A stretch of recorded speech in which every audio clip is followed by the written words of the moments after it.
It's almost like if we were to paint a picture of a leader in very traditional terms, what would they look like?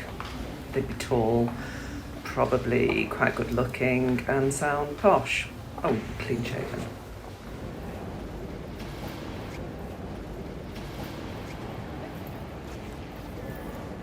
I sort of ticked all the boxes for them, and they appointed me because I am the change.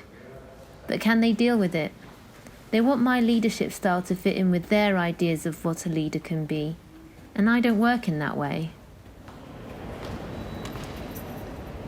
Trustees are going to be recruiting blokes in suits because they are blokes in suits.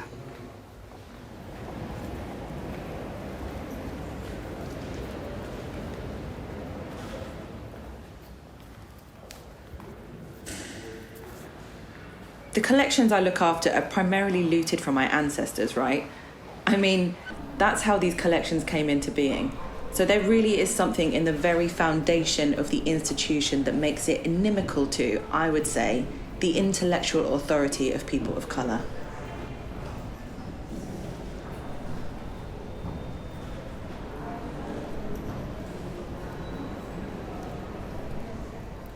At work, I speak a little bit more posh than I would normally speak. I don't like that. I know it's necessary, because they treat you differently.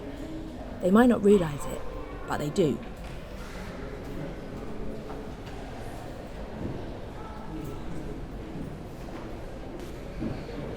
I am so used to silencing. It's only afterwards I go, hang on a minute, what does that person know and what do I know? Me asserting my expertise, that's been a hard thing for me. It weighs heavy on me, real heavy on me.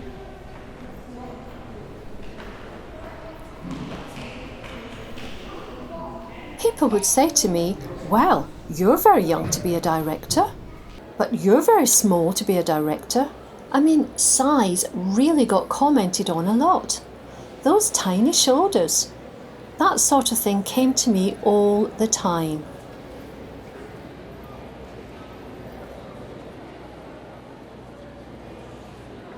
There were networks to do with sport, to do with pubs that people drank in that facilitated activity. And if you were female, I'm afraid you really weren't in those networks. You were doubly hindered by the fact that any woman who tried to assert themselves too actively would be viewed with a bit of suspicion.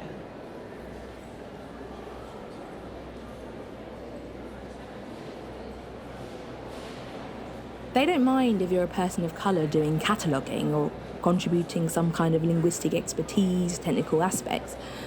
But if you're a lead curator or a head of a division, that's something the institution has a lot of trouble coping with, and it will basically just bully you until you leave.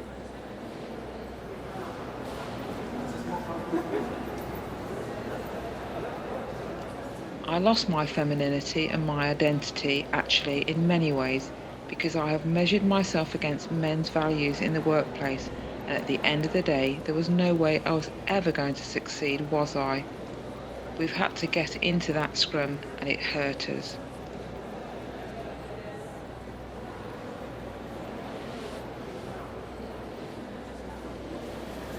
I remember having to go to the toilet and have a little cry because I'd seen these instruments of torture, that have been labelled in such innocuous ways, and just thinking about my family history in relation to Jamaica.